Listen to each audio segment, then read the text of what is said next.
வேத பயணத்தில் இன்று நாம் பார்க்க போவது புதிய மனுஷன். எபேசியர் 4ஆம் அதிகாரம் 24ஆம் வசனம்.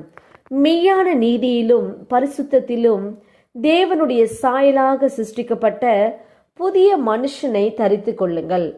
அப்போஸ்தலனாகிய பவுல் எபேசியருக்கு எழுதின நிருபத்தில், இயேசுவினிடத்தில் உள்ள சத்தியத்தின்படியே நீங்கள் அவரிடத்தில் கேட்டறிந்து அவரால் போதிக்கப்பட்டீர்களே, அந்தபடி முந்தின நடக்கைக்குரிய மோசம் போக்கும் இச்சைகளாலே கெட்டு போகிற பழைய மனுஷனை நீங்கள் களைந்து போட்டு உங்கள் உள்ளத்திலே புதிதான ஆவியுள்ளவர்களாகி மெய்யான நீதியிலும் பரிசுத்தத்திலும் தேவனுடைய சாயலாக சிருஷ்டிக்கப்பட்ட புதிய மனுஷனை தரித்து கொள்ளுங்கள் என்று பவுல் எழுதினான்.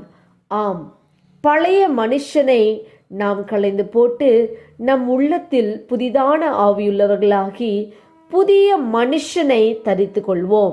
நாம் ஜெபிப்போம். அன்பின் பிதாவை, கேட்ட வார்த்தையின்படியே நீர் எங்களுக்கு செய்ய போற கிருபைக்காய் ஸ்தோத்திரம். இயேசுவின் நாமத்தில் ஆமேன்.